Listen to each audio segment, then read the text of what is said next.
folks. Thanks so much for coming out. My name is Oscar. I'm the Outreach Director for the Alaska Airmen Association. Great to have everyone at this Next Gen Aviators event. Next Gen Aviators is all about getting youth involved in aviation and also encouraging safety in aviation for youth and young professional pilots. But as this is such a universal concept that applies to all of us, we really wanted to open it up to the general airman membership and invite all you guys for this one as well. And yeah, so thank you so much for coming. Welcome. And I'll pass it off to Carol to say a couple words about our partners, Women in Aviation. Yeah, thanks, Oscar. So I'm Carol Zerby, and I'm with Women in Aviation, the local chapter, the Alaska chapter of Women in Aviation International. And we have a group of women that meets once a month right here at the Alaska Airmen Association, first Monday of every month, normally. And we'd love to have you anytime. You can look us up on our website. We also have information, pamphlets, etc. over here. And you can also talk with me about it after or at any time.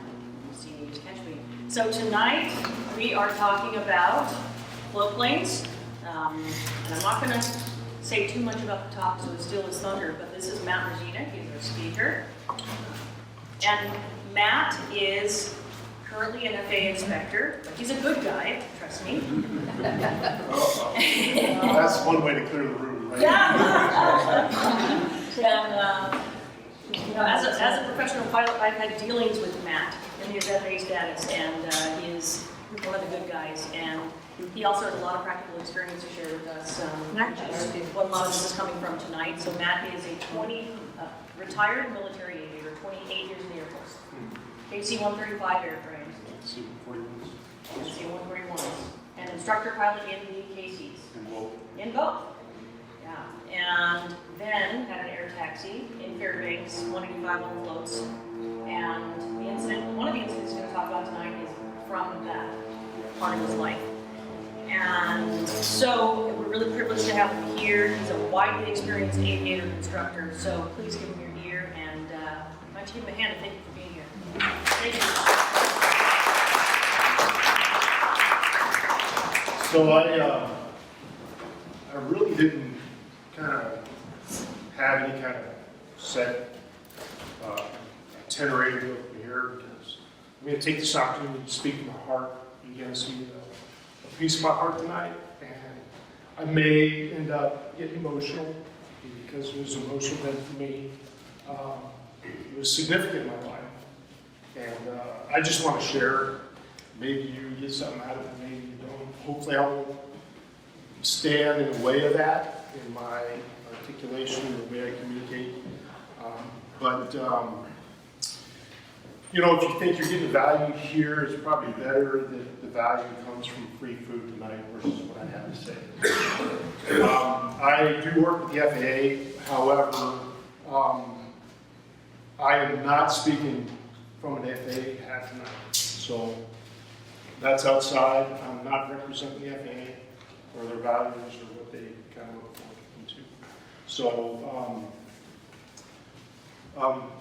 I've got an accident that when I had the accident, I ended up spending some time out in the woods by myself, not knowing whether I was going to live or die.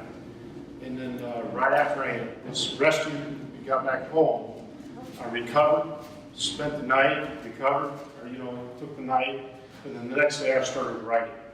And I wrote this article in about 5 or 6 hours. And I tried to capture every thought, every emotion that I had in the event that I could do this for somebody else. It's, I'm opening myself up, being very, very vulnerable tonight, which is not an easy thing to do, because as aviators, we never like to admit that we've made a mistake. I own this. This is mine. I took a perfectly good airplane and destroyed it. And it was negligence on my part. So,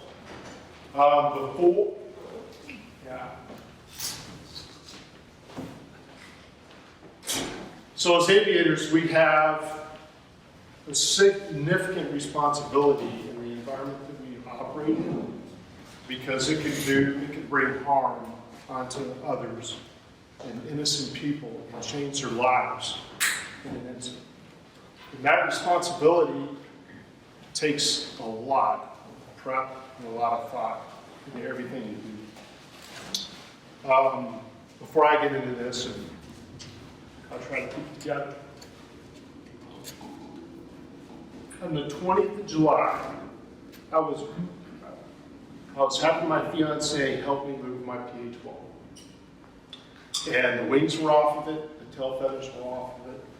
And so I figured, with wings and tail, I'd throw that cub all the way. I mean, I could control it, no problem on the ground and move it. And we were moving it from the facility because it's in the process of being rebuilt.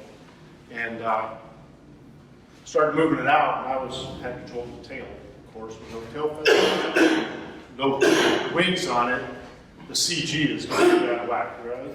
Super nose heavy. Well, I had her start working the wheels, and as I was moving it, well, we started going downhill, and it went into a little slide. And then she yells at me, says, "Matt, I can't hold it, I can't hold it." And I says, "Okay, hold on." And so I let go of the tail. Went to the front of the airplane, and it started going down that hill a little bit more, and then I just saw the tail come up. And as I see the tail come up, I look underneath the nose of the airplane, because I'm holding the wheel. She's got her back against the gear, like this, pushing with her feet, and that tail just came over, snapped her in half. Totally disintegrated her L1. I just came from Providence since the 20th of July. I've been at that hospital 24/7, helping her trying to walk again. So I own that. You think about, it's a, at that time, that wasn't an airplane, so I wasn't in that pre-flight, that prep, and everything you're supposed to know prior to going to fly. It was just, I was moving something. And I put her in a dangerous situation that she had no idea she was in, but I did. But I was trying to get things done. I was trying to rush it. I was trying to get stuff done before, the end of the weekend, before I go back to work on Monday. And my life stopped in a moment. And I'll carry that to my grave. So, as aviators, if you feel yourself getting in a hurry, you want to rush things, stop. And really think about the consequences. You have the possibility of changing somebody's life forever. And owning that is a horrible thing to own. It's horrible. And so we got to the hospital. She went through about a 10.5-hour surgery.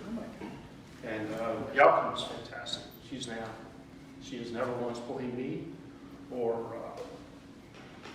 even said, "Woe is me." She's like, "Shit, that's in the past. We're going forward." Impressive girl. So we were sharing another room with this lady, but there was a curtain. I had no idea who she was. And as I was walking out of her room, I looked through the curtain, and son of a gun, there was a young kid there that I just given a check ride to a month ago. Gorgeous super P-18. Well, he was taking his mom out to his fish camp. And I asked him if I could talk about this tonight. And he said, yeah, without a doubt, absolutely. He's taking her out to fish camp. His family goes out there every year. It was a gorgeous. He's got a windsock on each end of the strip. It was a sunny day like today. There was really no indicators that there was too much thermal activity going on. Fairly limp on one end and a little bit of gusting on the other. So he respected it, paid attention to it. He carried an extra 15 knots coming in on final, and as he goes into the flare, it disappears. And it just pushes him into the trees. So he ends up hanging into the trees. He's got a shoulder harness on the front, but his mom didn't. Cracked a vertebra in the back. She was hanging in the trees. He had to take a hacksaw and saw her out of the airplane that he just spent all winter building. Beautiful 18. I know the look that he has on his face. His mom is in the hospital. Wants to be home. Can't be in her kitchen or in her garden. She's in the hospital. Changed her life. And he owns that. But he did everything he thought was necessary to protect her from that. That's his mom. So thanks, Hal. You know, and as an FAA inspector, you know, I'm constantly looking at, you know, what's the safest way to do this thing? And flying airplanes is inherently dangerous. It is a dangerous activity because you just never know, right? You just never know. So in the areas that you can take those precautions, just think about that. So I got that through that without shedding a tear, so I'm pretty happy. So I'm successful. But we're taking one day at a time. Life will be wonderful. So however that looks like. So I'm going to read my story, and hopefully you guys won't get too bored with it, and I don't think you will. I wrote this article, and and I just tell them, I wrote the article, and I wrote it on, I think I crashed on a Thursday night, got picked up on a Friday afternoon, went to bed on Friday night, wrote the article on Saturday night. Sunday, I was a guardsman. I went in a drill weekend, and on that Sunday, I read this to my whole squad because I thought it was important for them to know the skills that they have will carry them through in their survival. So there's a couple people in my story that I want to introduce first of all. Taylor's my daughter. Kate is my son. Brian Harlan is, he taught me how to fly ultralights. I taught him how to fly Super Cubs. It was a good trade. Brian, if it's got a motor on it, he can fix it. That guy is phenomenal. He is a trained survival instructor for the Air Force. Has been doing it for a number of years, and all that guy needs to survive in the woods is a knife, a lighter, and a loincloth. That's it. You guys are hammered. And Brian is my best friend here in Alaska, and he's who I go hunting fishing with. And the fact that he allows me to go out in the woods with him I'm honored by that. So, Jared Stevens. Jared is another 135 pilot. He flew for Warbelows. He bought his own Super Cub, and that dude can fly the wings off that thing. He spends most of his summer, he flies for the Air Force during the winter as a part-timer. In the summer, he goes up and disappears in the Brooks Range and flies and goes sheep hunting. And so he knows Super Cubs. So those are people in this story. So I set up for a normal landing and trim the aircraft well. I'm passionate about trim. As I passed shore, I realized the water was windless and increased my descent in preparation for a glass of water landing. I left a little power in to increase the landing flare to ensure I hit with a little descent. The right float touched first, and the water grabbed it aggressively. The quick swerve drove the left float in and compressed the nose of it back to the first strut. The engine cowling dug into the water, and the aircraft started its somersault. I remember thinking to myself that this couldn't be happening. My world crushed in a moment. My life savings was in this airplane and gone in an instant. I was upside down with water rushing in from the pilot's side window.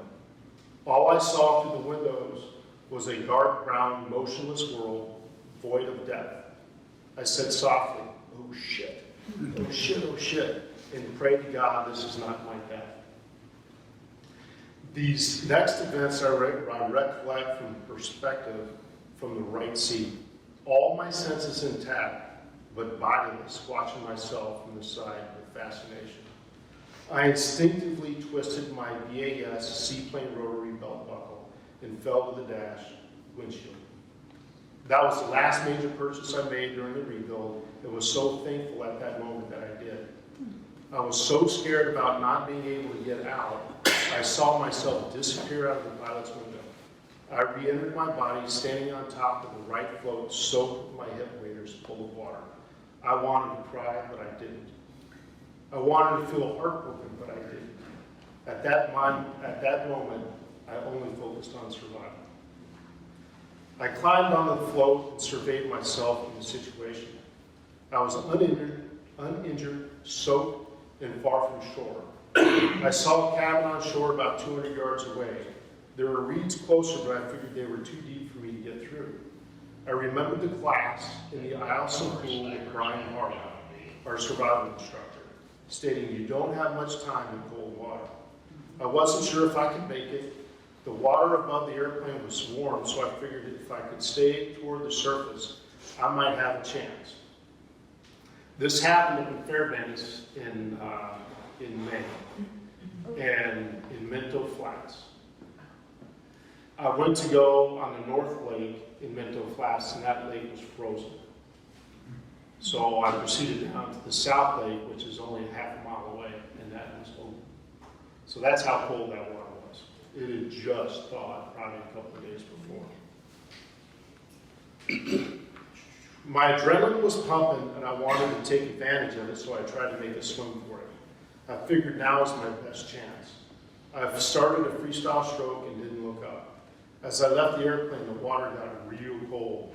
I didn't think about the engine warming the water around the airplane. I kept swimming with all my might. I felt my arms and chest getting colder. My breathing became more restricted, and I know I only had moments left before I became incapacitated. I stopped and looked how much further I had left to shore. Way too far. I looked at the floats and headed back demoralized. I was getting real tired and muscles started to quit. I felt myself sinking deeper in the water, engulfed in a sea of brown. Please, just another 10 yards. I don't know if I was going to make it, but I kept fighting. My fingertips latched onto the tip of the float, and I pulled myself up. I lay face down and panted heavily for what seemed an eternity. As I came to, I noticed a light that floated out of the cabin but stuck on the door. I grabbed it and inflated it. I used it to sit on to protect me from the cold aluminum float. The sun was still out, and within 30 minutes my shirt was dry and my jeans were soaked. I felt cold, but was warm in comparison to what would come in the night. I was shivering, but not shaking. I saw several airplanes fly over, but none saw me. I know if I could get my survival kit, I could pop flares and get picked up real quick. And how many people put their survival kit in the tail? Right? Okay. The kit was in the back of the airplane, and the water was so brown. I could see the belly of the plane at the float attachment points, but no further. The pilot's door forward was too deep to see. The water was so cold below the surface. I just got somewhat warm and couldn't imagine getting back in. The unknown was, could I get in, back to the survival kit, unbuckle it, and find my way back out that dark, frigid water? Would my body shut down before I could get back out? I figured I was alive, uninjured, and somewhat warm again. I'm uncomfortable, but alive. I don't want to risk death for time. I practice patience. Even though I was uncomfortable, I knew help would eventually come. I told 3 people that I was headed to Minto Flats and to send help if I don't get back by midnight. So I waited. At dusk, I saw a float plane south of my position and hoped he would see them, but no such luck. The air traffic ceased for the night. I would have to endure through it. The bottom of the floats naturally are hole-shaped. I couldn't lie down because the metal sucked away my body heat. I had to sit on that life preserver in the fetal position with my chin pinned to my chest all night, using my back to block the wind. I stretched my shirt over my head, arms tucked in the short sleeves, elbows pinned to my pelvis, and held the sleeves and the neck openings closed in my fists. It was too short to stay tucked into the back of my pants. I'd have paid big money for another inch of cotton. I curled up tighter to keep both in place. The cold was worse than the pain in my neck. At times, I couldn't bear it and lifted my head up. I immediately felt my body losing heat, so I tucked my head back in. The rest of the night was an intricate dance of tucking in my shirt and trying to keep the wind off my head. I looked at the bulge in my crotch and thought, how worthless are those now? It's supposed to be funny. Harlan said that 80% of your body heat leaves through the head, and I was trying to preserve every little bit that I could. I used the heat from my breath to keep my stomach somewhat warm. I wanted to capitalize on every source of heat I could because I knew I had a finite amount. I was so cold that the body pain was minuscule. I was so cold. At some point in the night, I cut the vest away from the life preserver. I used the shoestring holding my waders on and tied the two inflated bladders together. I put the vest over my shirt to add just another layer to protect me from the relentless wind. I would fall asleep in 2-second dreams. I woke just before losing my balance and falling off the float. But in those 2 seconds, I was worlds away. Death was only 6 inches away on all sides. My world and all its possessions were about 18 inches of cold aluminum, my wet jeans, waders filled to the ankle with water, the inflated life preserver, a knife, and a red t-shirt. That thin, red t-shirt. Why didn't I wear thicker cotton? At least longer, so I could tuck it in. I preached never to go in the woods in Alaska wearing cotton. Look at me. I have cotton socks, cotton pants, and a cotton shirt. At least I had wicking underwear only because I hadn't done laundry for a few days. I turned my wristwatch around so I could keep track of time without moving. It went by painfully slow. I watched the sunset and rise through a thin piece of red cotton.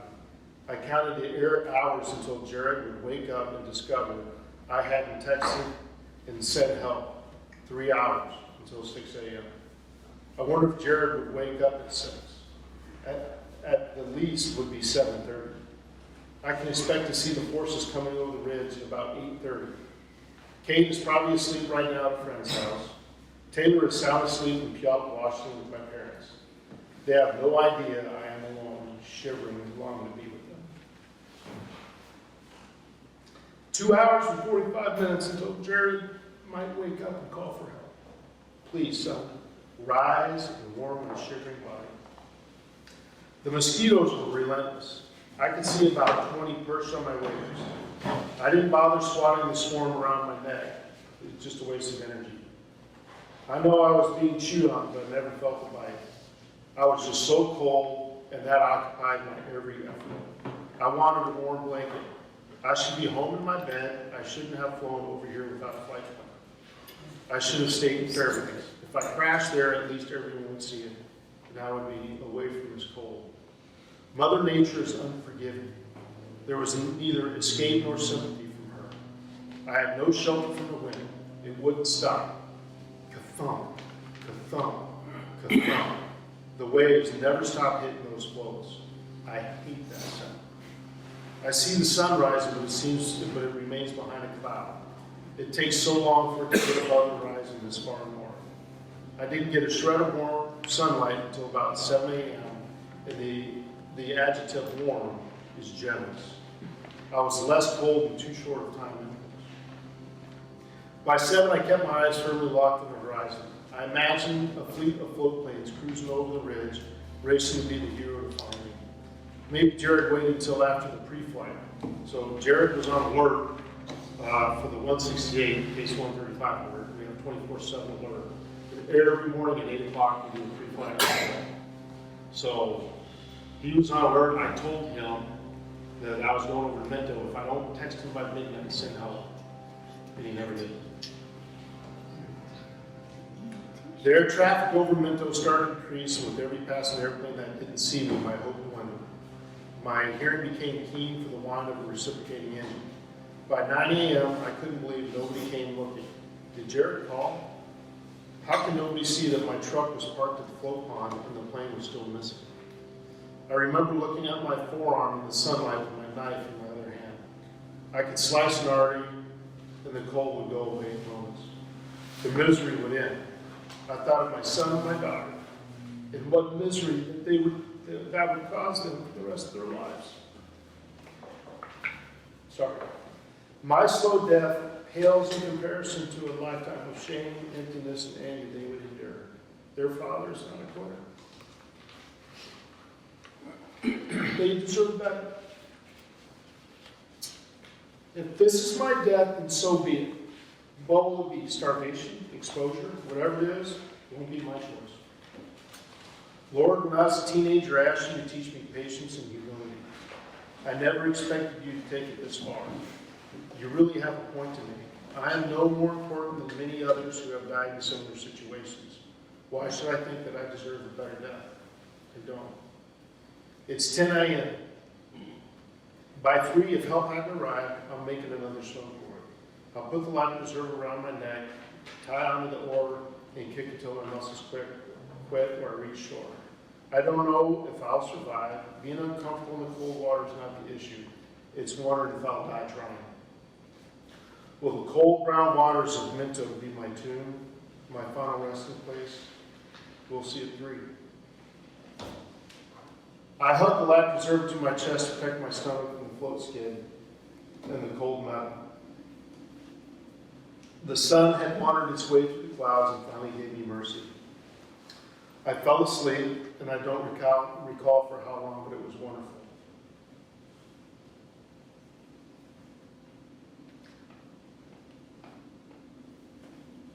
I don't remember where I was in that dream, but it wasn't on that float. I woke up to the sound of an engine. It wasn't close, so I went back to sleep. I didn't even lift my head.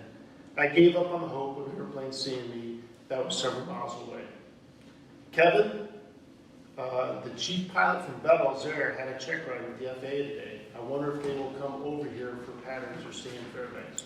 I'm not counting on anything anymore.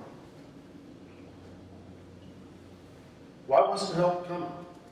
Playing Xbox with Kate sounds pretty good right now. Thank God nobody was with me. I couldn't imagine someone being locked inside dead in that airplane while I survived on its coffin. I never felt sorry for myself. I didn't lie nor complain. I just endured each minute as it came. I never got emotional. I just survived. I heard the sound of a plane and picked it up visually just above the tree line on the north side of the lake. I waved that oar as high as I could, beating the water on either side. I saw him make a shallow bank toward my direction, but wasn't convinced he saw me. As he got closer, I wasn't convinced until he passed behind me and circled back north. When I saw that blue and yellow 180 turn and head my way, I started something. Until that moment, I had no emotions, just decisions. I cried because I'd see my family again. I cried because I would know what warmth felt like again. I cried because I learned that I was strong, a warrior leading forward in the face of battle. I hadn't realized what I had accomplished until that defining moment. The Lord had given me a beautiful gift, humility, patience, and mental strength. I find that hard times in my life are the memories I cherish most. They teach me that life is a journey taken one step at a time. It becomes beautiful again as long as you keep moving forward. I need a cookie.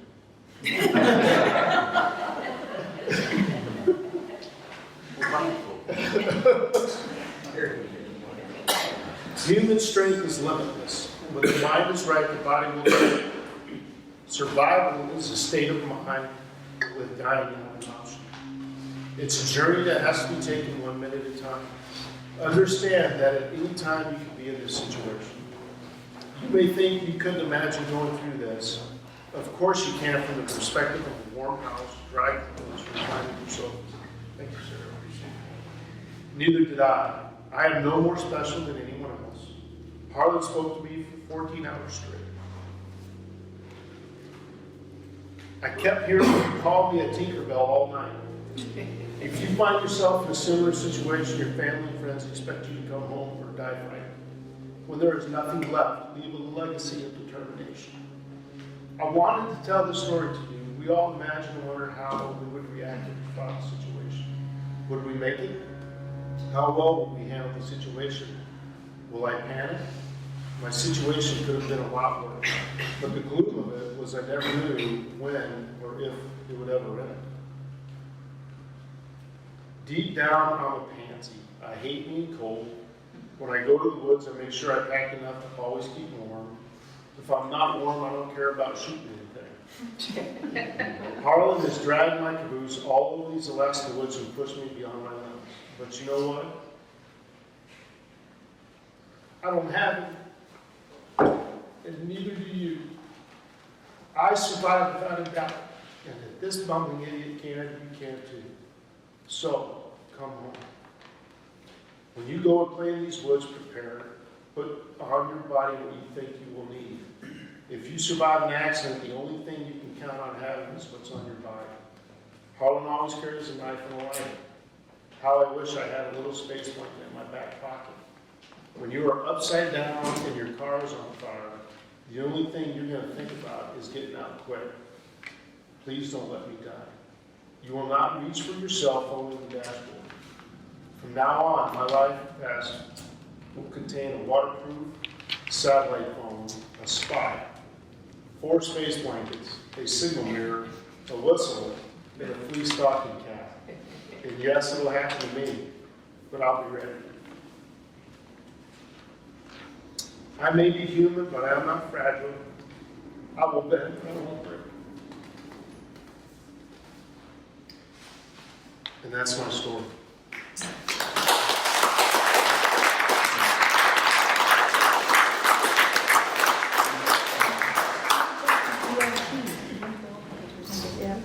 So now what? Any questions or? You had your hip boots on them through the whole thing. I think you might have made it to shore without them, or did you know? I took my hip boots off Oh, you did. and laid them on the floor. And because I thought about that because I was in Minto Flats. I was 2 ridge lines over from civilization. So once I hit shore, now what? You know, I'm leaving my boots back, but once I hit shore, now what? And my plan was I'm going to start a fire. I'm going to start the biggest damn fire I can start. You know, there was a cabin there. I was just praying that if I did make it there, there might be an extra set of boots or something I could put on my feet. But I was willing, at that mental state, I was willing to bloody my feet. And I was getting home. It just, you know, and so as floatplane guys, and I've been giving floatplane check rides, you know, for the FAA, quite a few operators and stuff like that. So when you get in that airplane, you know, you got your waders up here, right? I always peel mine down, always. Peel them down, because if you have to get out of that airplane, you don't want those, you know, first of all, you don't want them filled with water. If they do, my boots were loose enough, my foot would slip out. So I can get out of there in a hurry. When they pulled my airplane from the water, the pilot's window was severed off of it. I ripped it completely out, and I didn't even know I did. So that plexiglass, that is a fantastic exit all the way up and down there.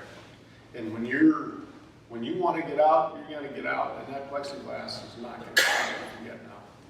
So that is always a great emergency exit. And I talk about, you know, in giving check rides, we talk about emergency evacuation and stuff like that. And I go, well, what is yours? And they do your regular brief and stuff like that. But one thing they miss is those thin little windows there, those things pop out super easy. What happened to everybody that was your safety, Okay, so that's a your flight plan? beautiful question. Yeah. That's what you're saying, are you still pregnant? Oh, absolutely. Well, I love that guy. And when he heard, hey, did you hear what happened to Matt? I mean, his face just went white. If you leave your flight plan with a friend, they're less likely to believe that something happened to you. He just assumed I didn't, whatever. So I always leave a flight plan with flight service because they don't care. They don't care who you are, that you didn't text or whatever. They're going to start that phone call chain after that 30 minutes, right? I always leave flight plan. And they've got immediate access to resources wherever you need them. So I don't rely on a friend. And I don't hold him accountable, or I completely understand. Because What? Yeah, no. He didn't get in an accident, there's no way. So, How far from shore did you say you were? Like to the building there across? I would say probably from here to, the island over there. Oh, okay. Did you, like I'm trying to note down what you would have done different. If you had an inflatable life vest, would that have helped, you think? Absolutely, and I talked to Brian about this afterwards, but I didn't really believe that that was a possibility to just throw that thing on there, pop it, and then pedal. I mean, Even though if it gets super cold, I think I could have made sure if I just would have kept it on. That preserver didn't surface until after I already made the swim. And once I got back on that float, I wasn't willing to get that cold again. And to risk just everything cramping up and just be a bobber out in the middle of the lake. So I often think about when I land to be close to shore in case something were to happen. Would you have done that part different? yeah, that's a big lesson. I never land away from shore further than I want to swim. Okay. So that's my takeaway. And then after that, the issue was, here's the down and dirty that leading up to that accident, is I purchased my operation, it included the operating certificate, in October. And I got with the FAA and said, what do I need to do in order to make this ownership change? So come May, the only thing I'm thinking about is flying an airplane. And so they gave me a list of stuff and I completed it. And then come, the 9th of May, the FAA comes back and says, oh, wait a minute, you gotta completely redo your application and rewrite your compliance statement. Well, I didn't have an example to go off of, so I started a compliance statement from scratch. And, you probably don't know what a compliance statement is. Are you an operator at all, or? No. Okay, so an operator has to write, if they're single pilot, there you go. If they're single pilot, they have to do a compliance statement, and they take every Part 91 reg, every Part 135 reg, and every Part 119 reg, and write specifically how they're going to comply with those regulations. So when I'm supposed to be flying this airplane, which was brand new, right? I've never flown a 206 on close, and it was brand new.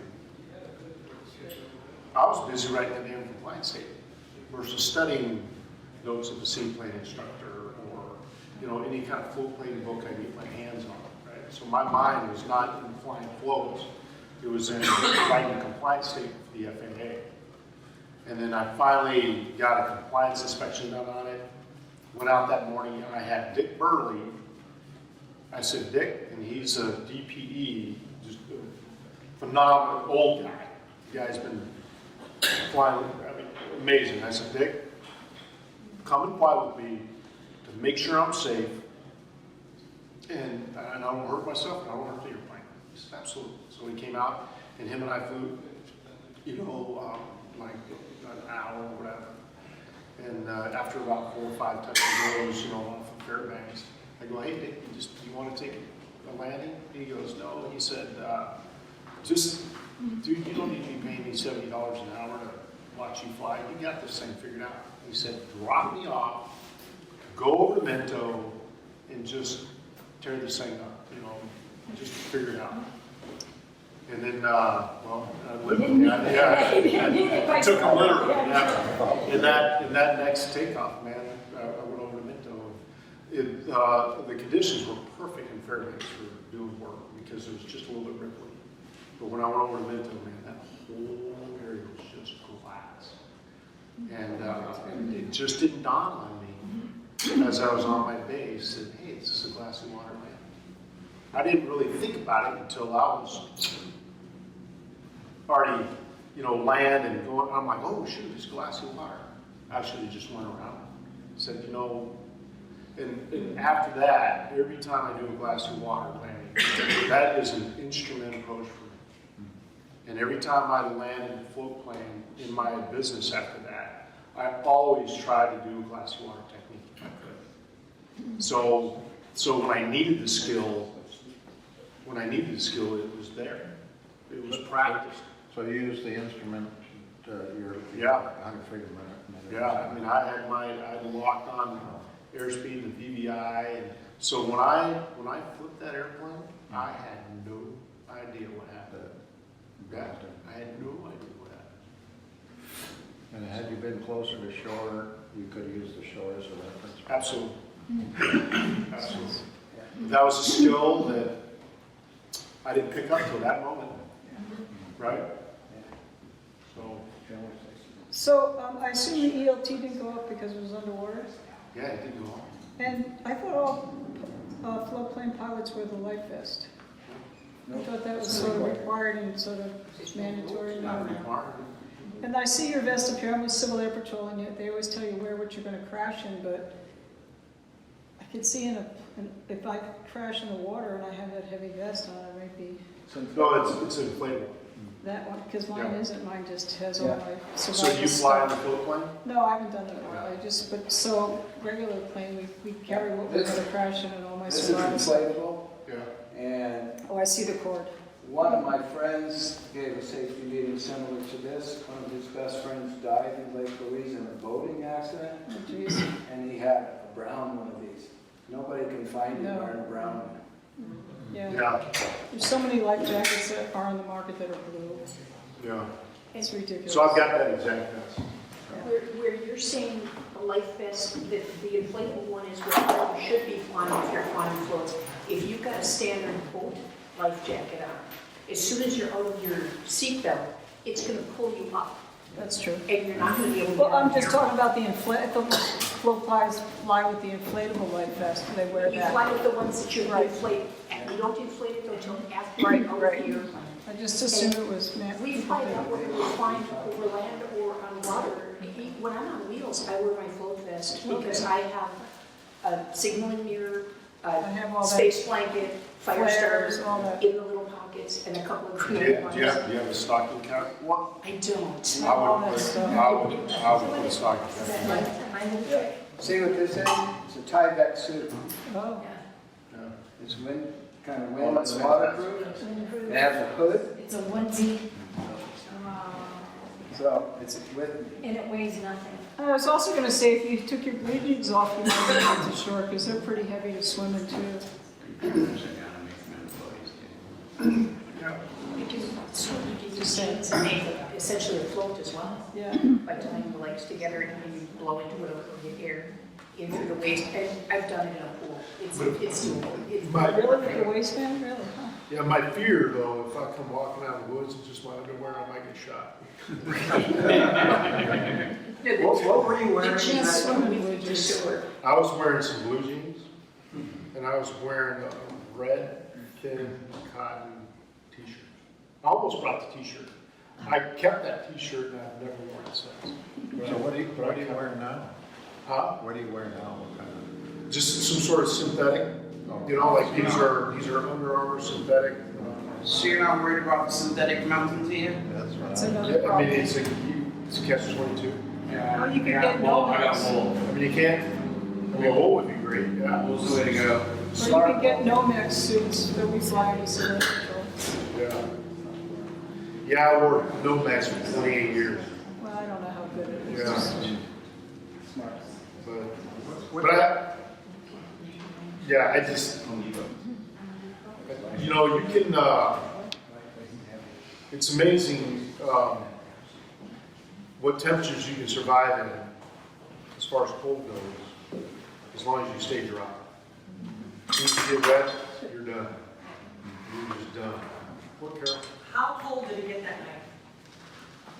I'm thinking it probably got into the 40s maybe. I'm thinking, yeah. Is there some reason they don't put EPIRBs in float planes like they do in boats? Your ELT's the same thing. Yeah, but it didn't work because it got wet. Well, you can get the little handheld ones. I got one of those in my vest too, little handheld. personal locator beacons. And they're waterproof? Yeah, they're waterproof, they'll float, they're the size of your cell phone. So shouldn't they make waterproof ELTs and floatplanes automatically? Well, the ELT is waterproof, but it's upside down. Yeah, it's upside down. In the water. So if you have an E-curve in the plane, even upside down, would it work? Yeah, the ELT. You talk to a bunch of guys that won't even upgrade to 406. That's true. E-curve should be in.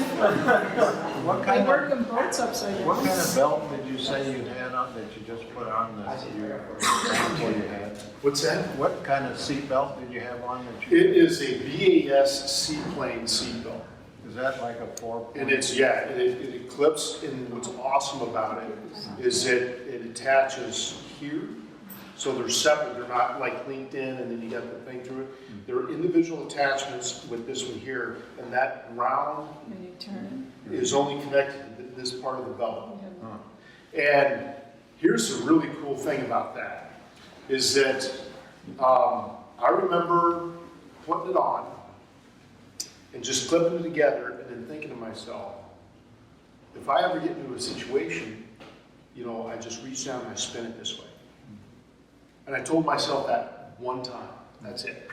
I didn't go through any underwater training or upside down training like they got here and stuff, and none of that. And so, and then when I need that, I recall it. I reached down and it was automatic and I was out. And that kept you from hitting the. Yeah.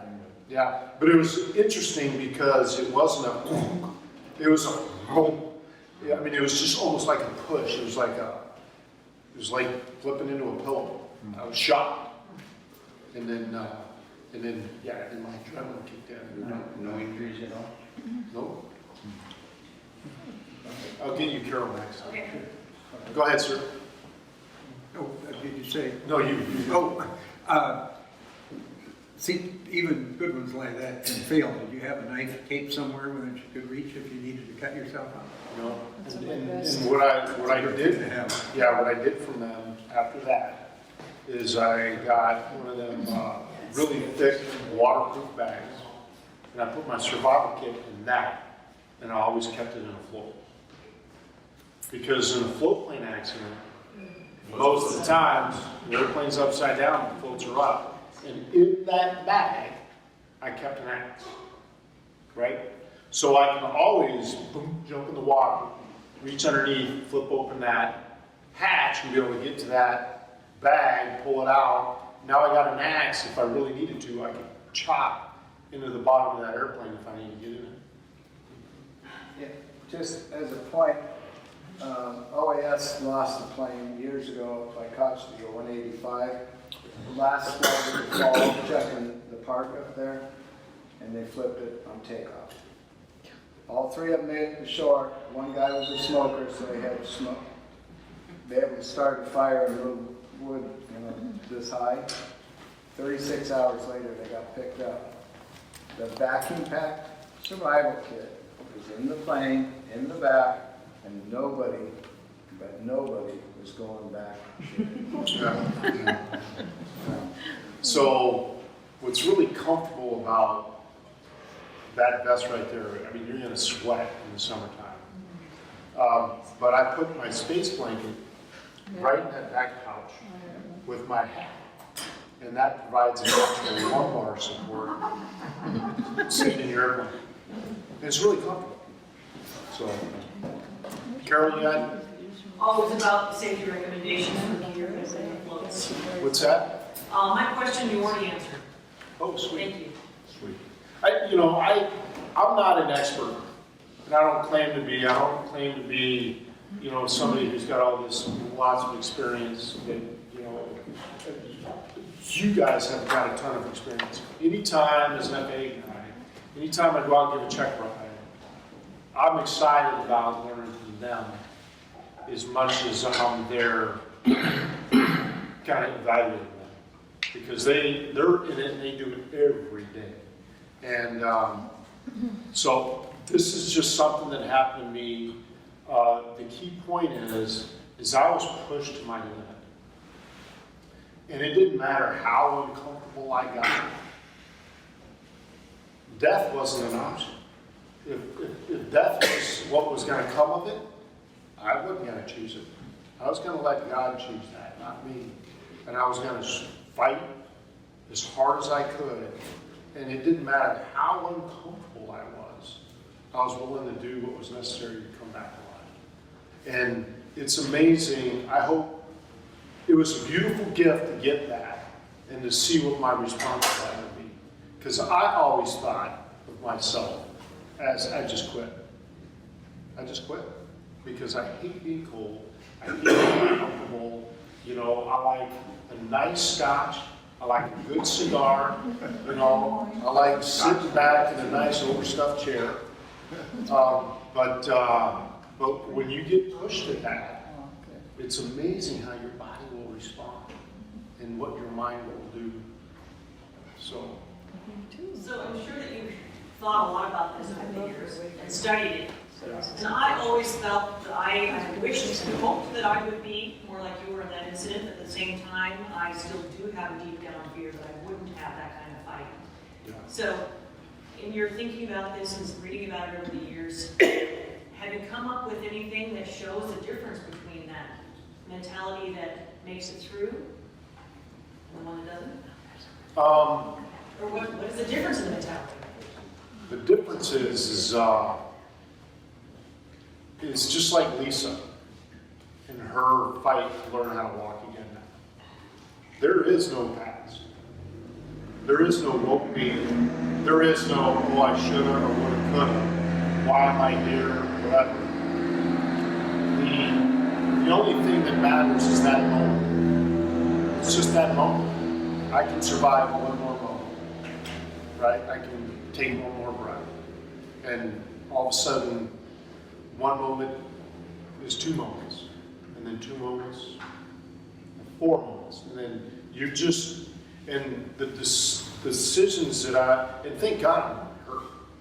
You know, if I was hurt, who knows what it would have been like, you know. And, but I didn't think about, all I thought about, the only thing that was on my mind is surviving that moment. And, oh my God, was I cold. I was so cold. I was so cold that I get really cold easy now. I really get cold quick. You know, so, and just not having anything. Oh my God, you're in the middle of a lake with the wind blowing. I mean, I would just, oh, give me a tree. Just give me a tree. You know? And I was, yeah. And I wanted an axe so I could cut into the float so I could at least kind of get down in that cavern a little bit. So the position that I was in was sitting on that ridge of that float. You know, it was this, just like this all night long. I was curled up, I had my sleeves rolled in just like that. Everything in, I was just like this for about, I don't know, 8, 9 hours. But, I mean, you do it. I mean, you just do it. You don't, I mean, cramping, and it just didn't matter. I mean, I looked down and just a swarm of mosquitoes just hovering around me. I didn't feel one, whatever. And now mosquitoes don't bother me at all. So if there had been a passenger with you, could the passenger have gotten up and survived, do you think? What do you do? I mean, you were desperate. You didn't have any way you could help anybody Yeah, else. my survival vest was hanging on the back of the chair. I didn't even grab that. So nobody else could have made it out. I have no idea. And I don't even want to think about it. So it goes back to my opening comments. You know, I mean, you know, that's a deep scar to live with. It's a deep scar. And I was and so I operated Marine Air for a couple years, 185 on floats, taking guys hunting, fishing and stuff like that. And one of my clients, I took him out, and he told me, yeah, he had 206 time and stuff, he had float plan and all that kind of stuff. I said, well, why are you chartering me? I mean, he probably knows more float plane stuff than I do. And he started telling me a story that he was a much older guy, and second marriage, and they had kids, and he was taking his son fishing. He was 5, And he had 2 other guys in the float plane, and it was an amphibian. And he forgot to raise the gear. And he landed, and that airplane flipped, and his buddies pulled him out, but couldn't get to the pole. Yeah, and his wife never blamed him. His wife never blamed him, which is amazing. But I mean, there's people out there that's had it way worse than, and it just, your life can change in an instant. And you just. Did you drift towards shore through the night? No, I think what it was is Minto Flats is really shallow. And that, you take the darkest coffee you can find, and that's the color of water in Minto Flats. It's a haven for northern pike, incredible northern pike fishing. But I think what had happened was, and thankfully, that I think the tail was embedded in the mud. So it didn't move an inch. On a more mundane level, how'd you get the airplane out? Helicopter.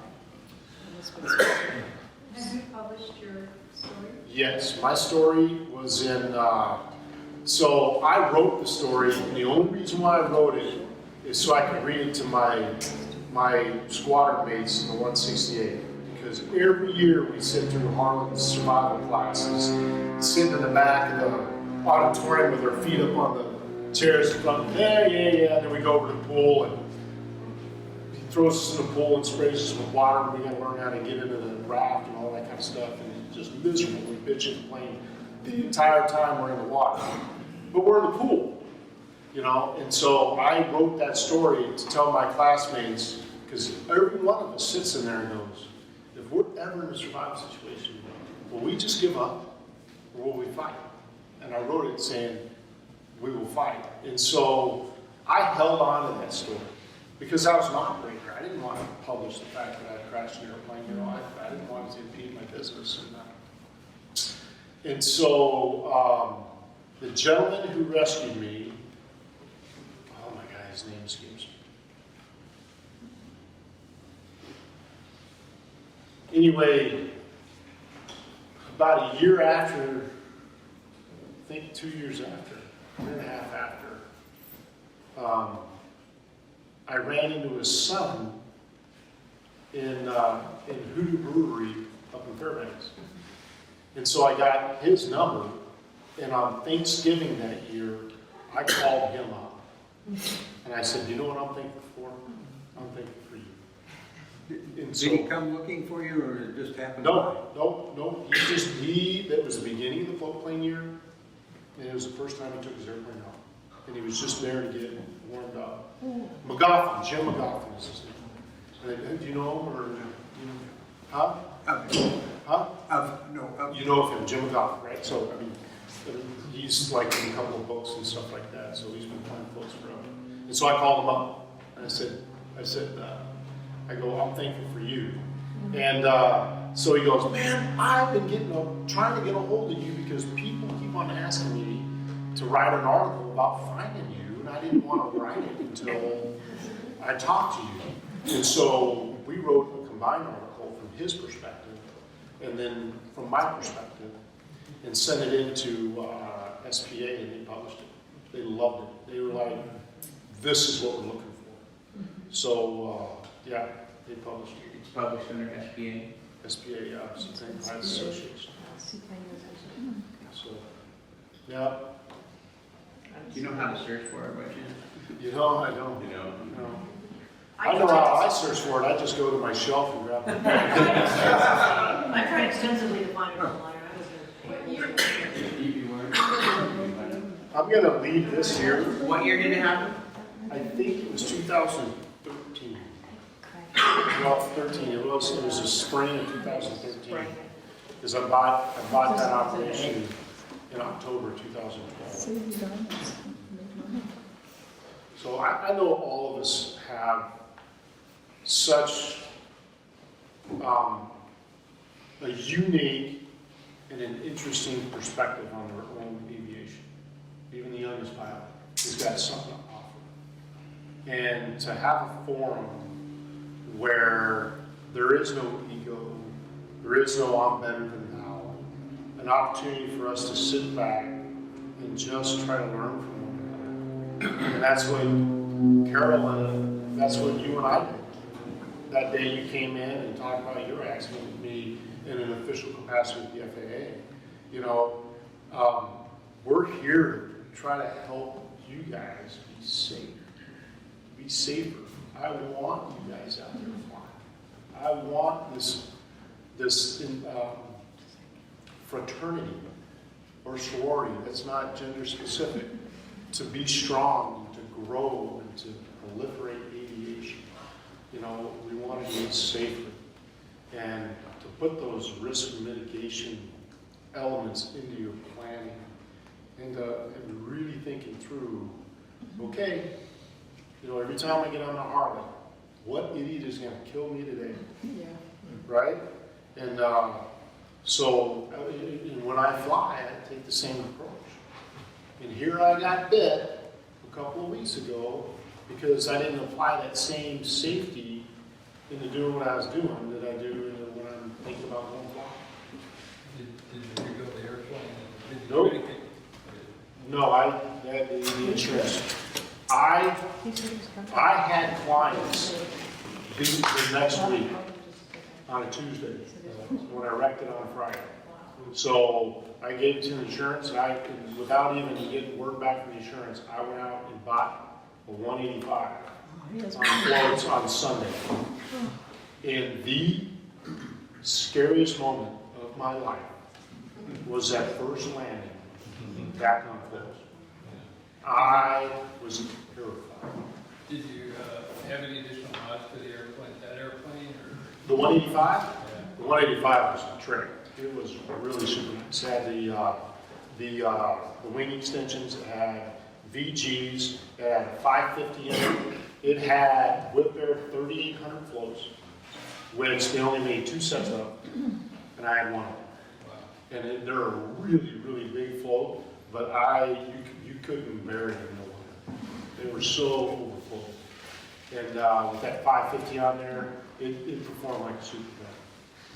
And then she had a fully stocked float vest. Yep, and that vest is not, and that is not easy to do. To put that damn vest on all the time. So you don't even notice it. Yeah, you're right, it's hard. I just want to say thank you. Thank you. I've got the overhaul, I've got a panel holder, thank you, enjoyed it so much. Oh, awesome, thanks. So, yeah, I appreciate that. It's hard to be vulnerable, but I think it's a wonderful thing to be in aviation because we just have to protect one another. I think it's a perfect way to give that presentation in a way that's going to be tired. Well, thanks. I prayed over there that I wouldn't stand in the way of it. So, I wish more people would be willing to come forward and talk about things that have happened. I mean, that's how we learn. I mean, I didn't learn to wear a stock float vest because of something that happened to me. It was because of something that happened to a friend of one, the person that we always use for a safety pilot. yeah. And it was one of these early in the spring. He put his, I think it was a PH-1, through a lake on soft ice. And he got out, he got to shore, but his survival gear was in the plane, just like with you. And he made it through the night, fortunately, but that's where we learned the lesson from his experience, that your survival gear is what you're wearing. Your camping gear is what's in the back of the airplane.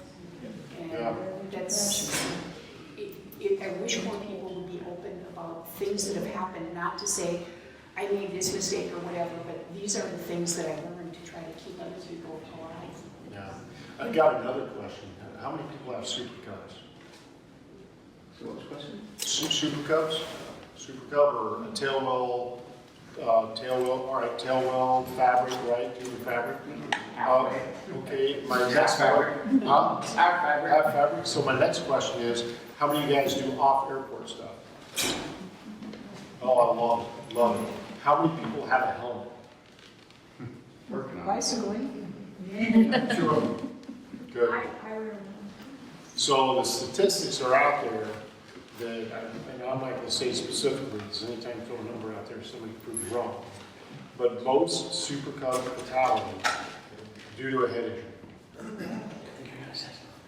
And those airplanes are made to take the impact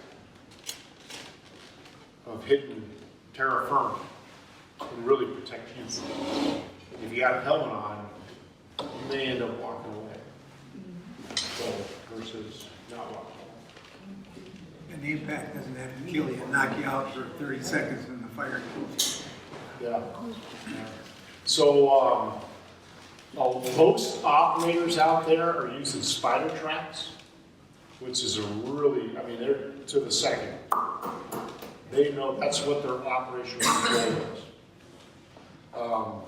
I mean, there's all different personal locating devices and communication devices and stuff like that, sat phones, whatever. So, I mean, it would be really nice to be in that situation. I Those little personal locator beacons we were talking about earlier, they're like $150. Yeah. They're super cheap, super small, and super easy. And the one thing that I've learned, you know, hunting in Alaska, you know, for the last 20 years, is it's amazing how cheap a piece of equipment is when you're out in the woods freezing, wishing you had it. I comment about the inReach. I just bought one a couple hours ago and trying to think about the cost of the service, you know, not so much the unit. But Yeah. that was kind of the stumbler. But then I'm like you, I've gotten to the age where I like my creature comforts. And I wanted to say, hey, come get me. Yeah. Also, I bought the helmet, I flew it this summer, and I was thinking it was gonna be uncomfortable and heavy and I wouldn't be doing it, but once I get it on, I don't hardly notice it's on. What's really nice, it really cuts off that extra, I mean, it provides that extra barrier where you can really hear very well also. On that inReach, I can tell you, this last month we completed our VFR flight over to Russia, and we had continuous coverage all the way across and over in Russia as well. It's beautiful. Yeah. With texting too, and with tracking. Yeah, I've used it 130 miles north of Pluto out in the ice. I've used it in Nepal. I've used it in Kilimanjaro. So it works worldwide. Wow. Because we had one of the other brands, I think 2 years ago, maybe 3, there was a big gap in the coverage in the handoff from Wasilla to Korea, and that gap was the entire open water. Just a little gap. The spot is one to be a little bit careful with, especially when you're flying up north here, because their satellites are around the equator rather than the polar orbits. So if you're in an east-west oriented valley and you're down, it won't get line of sight for you, so the spot won't work. It'll work most of the time, but there are times when it won't because of the east-west valley. The Garmin inReach devices are a lot more reliable. They're on your Right, but I think the spot They're is really- cheap, people will get that, but you gotta be careful with that up here. It's soothing. I know. Thank you. Well, thank you.